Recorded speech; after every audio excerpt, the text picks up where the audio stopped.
আমার ভোট কে হরণ করবে? তার বিরোধী যিনি প্রার্থী অর্থাৎ ইন্ডিয়া জোটের যিনি প্রার্থী তিনি অভিযোগ করেছেন ভোট প্রহসন হচ্ছে রাজ্যে। এই বিষয়টা পোলিং এজেন্টকে ঢুকতে দেওয়া এমনকি উপনির্বাচনে বাম প্রার্থীরও একই অভিযোগ। সেই সম্পর্কে আমি যেটা বলবো, কালকে আমি নর্থ থেকে এসেছি, রাতের বেলা 9:30 অবধি আমি পার্টি অফিসে ছিলাম। তাতে প্রত্যেকটা মহকুমার আমাদের যারা নেতৃত্ব তাদের সঙ্গে কথা বলে জানবার চেষ্টা করেছি।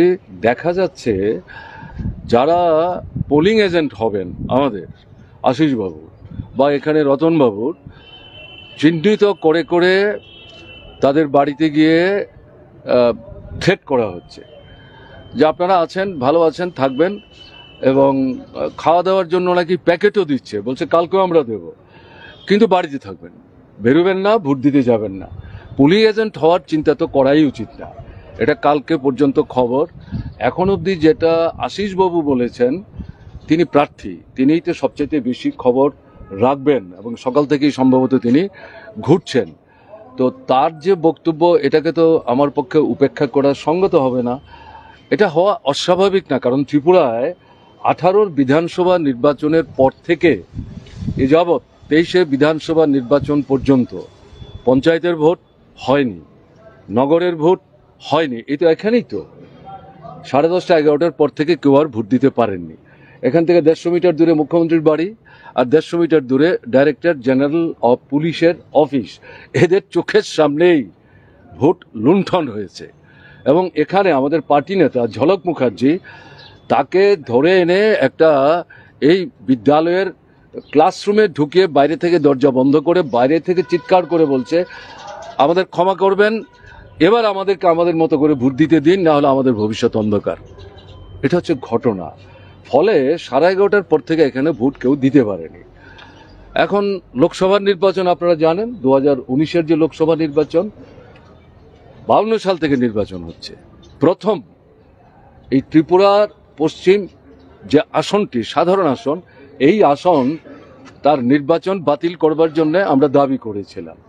নির্বাচন কমিশন আমাদের এই দাবির পরিপ্রেক্ষিতে কেন্দ্র থেকে তাদের প্রতিনিধি পাঠিয়েছেন, তারা এসছেন, তারা তথ্যাদি সংগ্রহ করার চেষ্টা করেছেন। আমি নিশ্চয়ই ধন্যবাদ জানাবো সেই সময়ে যিনি রাজ্যের চিফ ইলেকট্রাল অফিসার ছিলেন, একজন ডাইরেক্ট আইএএস অফিসার, অত্যন্ত সাহসী দক্ষিণ ভারতে, এবং সে সেখানে নির্ভীকভাবে যা ঘটনা ঘটেছে তার সমস্ত তথ্যাদি একসাথে করে কেন্দ্রীয় নির্বাচন কমিশনের প্রতিনিধিদের হাতে তুলে দিয়েছেন। তারাও বিভিন্ন মহকুমায় গিয়ে ভোটের কাজের সঙ্গে যারা যুক্ত, এমনকি কোনো কোনো ক্ষেত্রে অপ্রত্যাশিতভাবে ভোটারদের সঙ্গে তারা স্বেচ্ছায় কথা বলার চেষ্টা করেছে। অভিযোগ যা পেয়েছেন, তাদের যে মতামত প্রতিক্রিয়া, তারা দেখছেন এগুলির মধ্যে মিল আছে। ফলে এই নির্বাচনে প্রায় 200-র মতো বুথে রিপোল করার সিদ্ধান্ত ইলেকশন কমিশনকে ঘোষণা করতে হয়েছে।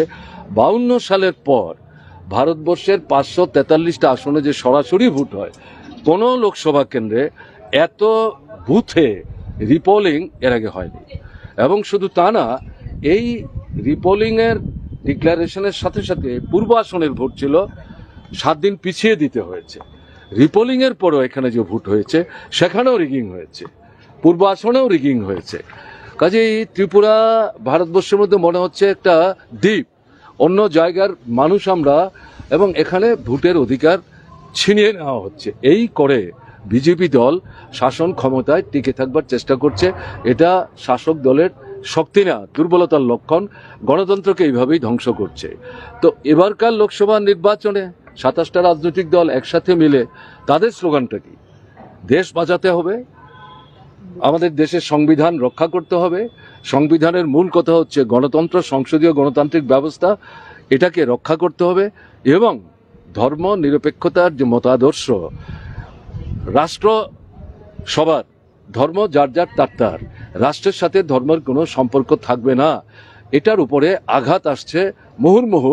প্রধানমন্ত্রী নিজেই এই ধর্ম নিরপেক্ষতার আদর্শের বেদিমূলে আঘাত করেছেন।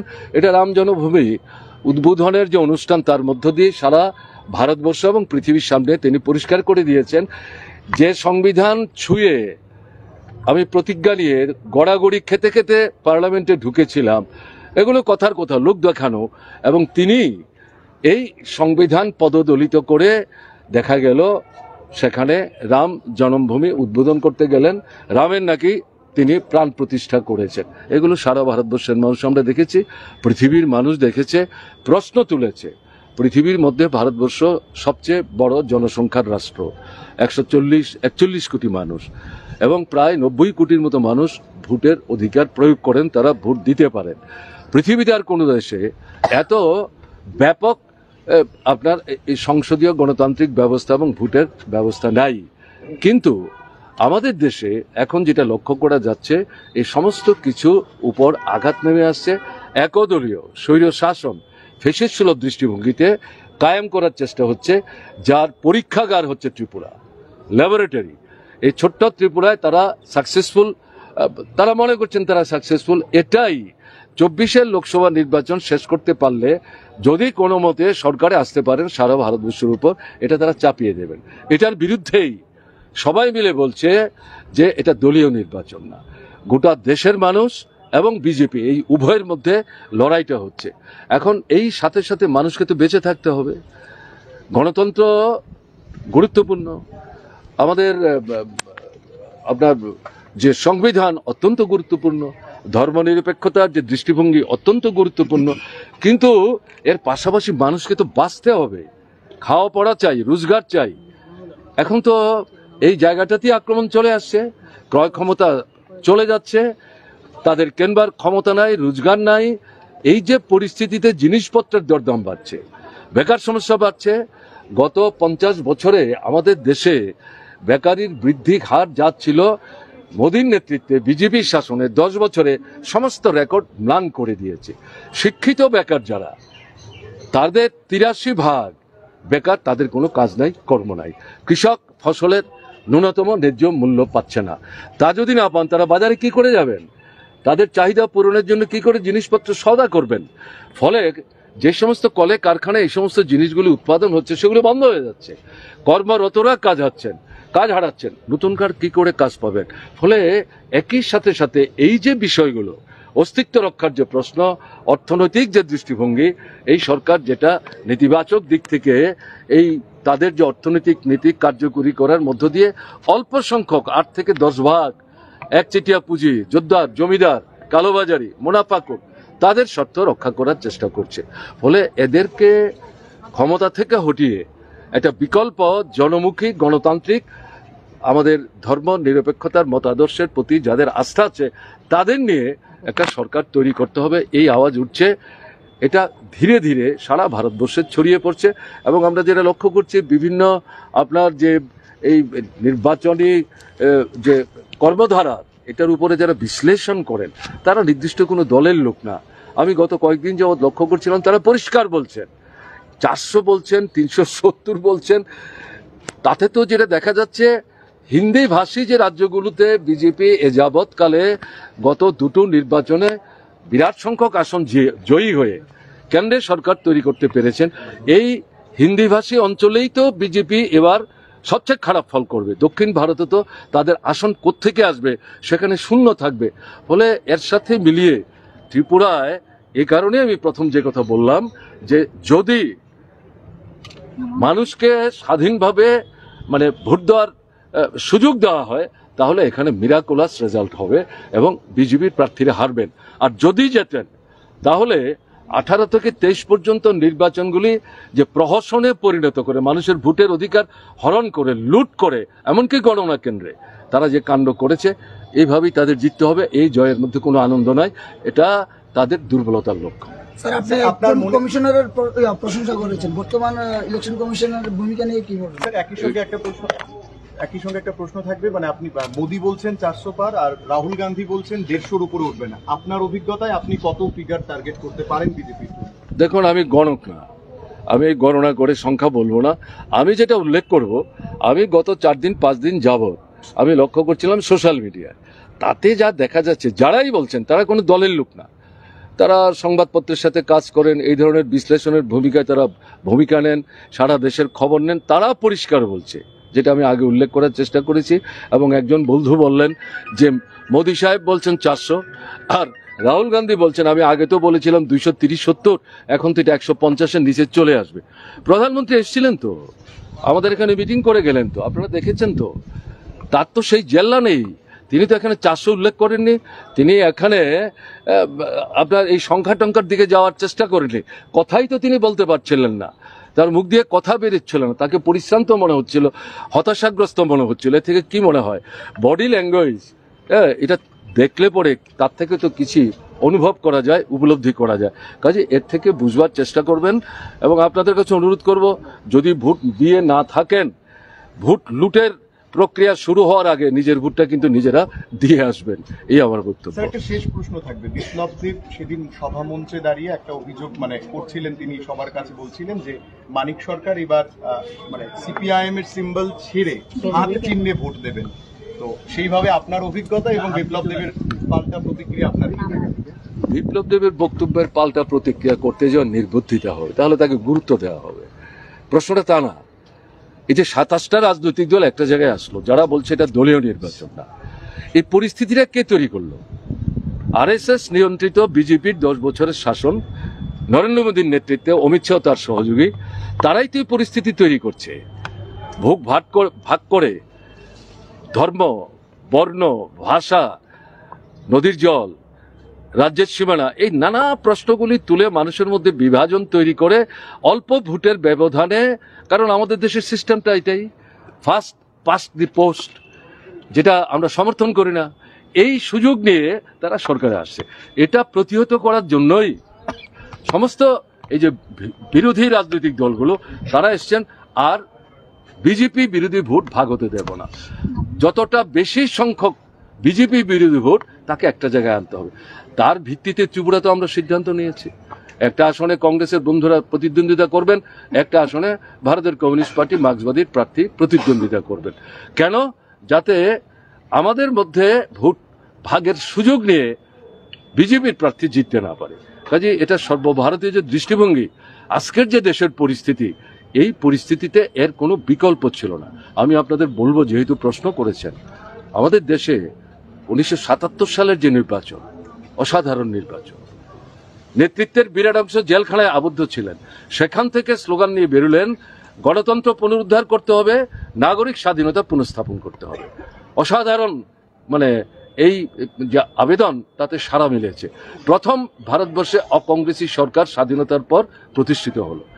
মোরারজি দেশাই, তারপরে ভিপি সিং, তারপরে চৌধুরী চরণ সিং, তারপরে এইচডি দেবেগৌড়া, কেমন না, তারপরে দেখা গেল আইকে গুজরাল, এবং এরপরে ডক্টর মনমোহন সিং।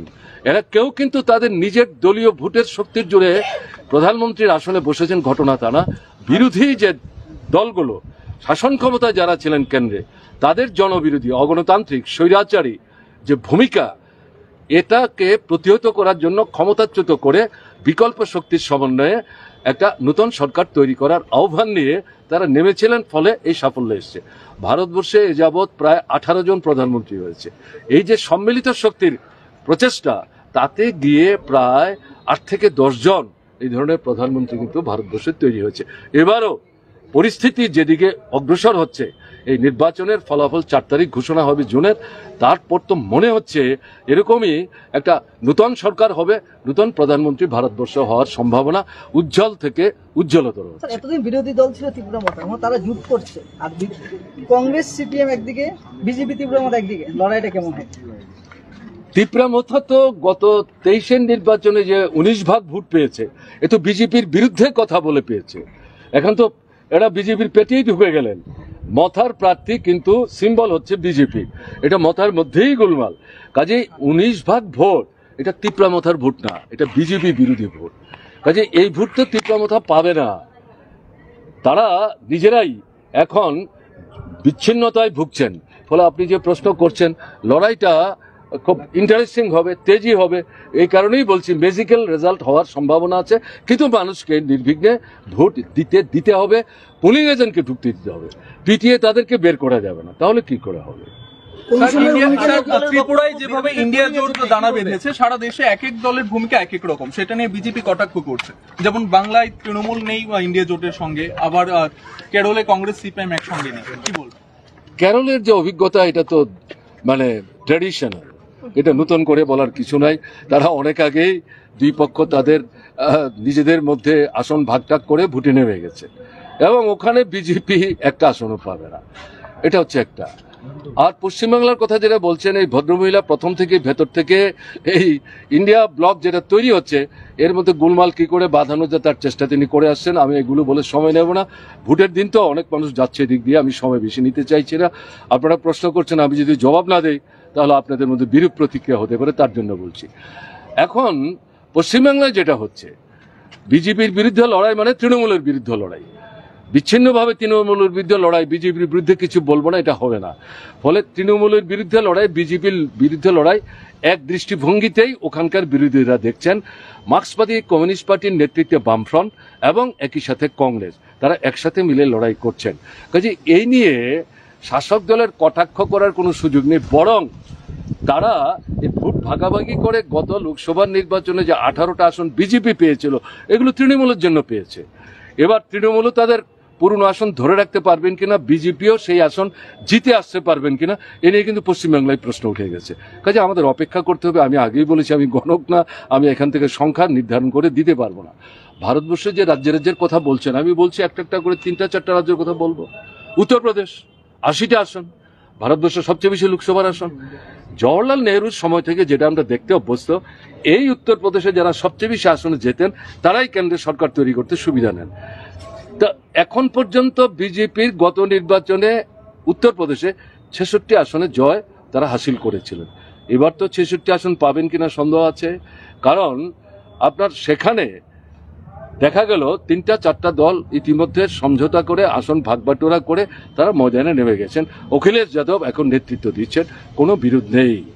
ফলে সেই জায়গাটাতে ফলটা কি হবে, এটা বিজেপি সবচেয়ে বেশি উদ্বিগ্ন। আমি কেরালার কথা আপনারা বললেন বলে আমি বললাম, বিজেপির ওখানে কোনো সম্ভাবনা নেই, শূন্য হবে। তামিলনাড়ু 39 আর 41, আজকে সেখানে ভোট হচ্ছে, একটি আসনে বিজেপি সেখানে পাবে না। আপনার এদিক থেকে আমি যেটা বলবো, বিহার 40টা আসন ভাগ করে নিয়েছে। সেখানে গত লোকসভার নির্বাচনে বিজেপি যত আসন পেয়েছিল, এই যে যারা মূল্যায়ন করছেন তারাই বলছেন হিন্দি ভাষী এলাকায় বিজেপির আসন কমবে। তাহলে বিহার অন্যতম, বিহারে বিজেপির আসন কমতে যাচ্ছে। এবং বিশেষ করে যিনি মুখ্যমন্ত্রী, 5 বার জিতে 9 বার মুখ্যমন্ত্রী হয়েছেন, তার থেকে তো বুঝতেই পারছেন। সেখানে সবাই মিলে বলছেন তিনি তো দল পাল্টাপাল্টি করে ক্ষমতার গদিতে বসে থাকার চেষ্টা করছেন। তার দলের লোকরা বলছে এবার তাকে আমাদেরই শিক্ষা দিতে হবে। Let us wait and see, we should wait to see the outcome of this election results. ফলে আমি এই কয়েকটা জায়গা বললাম। দিল্লি 7টা আসন, কংগ্রেসের দিকে তাকায় না আপের দিকে তাকায় না কংগ্রেস। এবার আসন সমঝোতা হলো, 4টা আসনে আপ লড়বে, 3টে আসনে কংগ্রেস লড়বে। এই অপরাধেই তো তাকে নানা অভিযোগ উপস্থিত করে জেলের অন্দরে তাকে বন্দী করে রেখেছে। মনে করছে তাকে যদি ভেতরে আটকানো যায় তাহলে বোধহয় বিজেপির সুবিধা হবে, বরং উল্টো প্রতিক্রিয়া হচ্ছে। এই প্রতিক্রিয়া শুধু দিল্লির মধ্যে সীমাবদ্ধ থাকছে না, সারা ভারতবর্ষে এই প্রতিক্রিয়া ছড়িয়ে পড়ছে। এটা কি হচ্ছে? ভোটের মুখে একটা রাজ্যের নির্বাচিত মুখ্যমন্ত্রীকে জেলখানায় আবদ্ধ করে রাখছে, সুনির্দিষ্ট কোনো প্রমাণ করার মতো তথ্য উপস্থিত করতে পারছে না, এটা নিজেদের মন গড়া অভিযোগ উপস্থিত করে। ফলে আমি ওখানকার কথা বললাম। হরিয়ানা 10টা আসন আছে, ইতিমধ্যে আসন সমঝোতা হয়েছে। পাঞ্জাব প্রায় আসন সমঝোতা করে অগ্রসর হওয়ার চেষ্টা করছে। তাহলে এই যে আমি একটার পর একটা বলছি, গুজরাট, এই যাদের মূল্যায়ন যারা করছিলেন তারা বলছিলেন গুজরাটে যে 26টা আসন আছে বিজেপি বারবার সবগুলো আসনে জিতছেন। এবার এই মূল্যায়ন যারা করছেন তারা বলছেন গুজরাটে বিজেপি আসন হারাতে চলেছে, বিজেপি সব আসন পাবে না। ফলে আমি এই কথাগুলো বলছি, এগুলো তো আমার কথা না, আপনারা এগুলো দেখছেন, আমিও আপনাদের মতো দেখছি, তার থেকে এবং পত্রপত্রিকা পড়ছি, এগুলো থেকে মনে হচ্ছে পরিস্থিতিটা একটা অন্য মন নিচ্ছে, অন্য হাওয়া উঠছে। এবং অতীতে যেমন আমি বললাম 8টা-10টা ক্ষেত্রে এরকম পরিবর্তন হয়েছে সব দলগুলো একসাথে হয়ে, এবারও তারা তো 19-এ একসাথে হয়নি। তারা তো 18-তে একসাথে হয়নি, তারা এবারই হলেন, ফলে তার রেজাল্ট আমার তো মনে হয় এটা পজিটিভ দিকে যাচ্ছে। আমাদের একটু অপেক্ষা করতে হবে, দেখতে হবে। Thank you.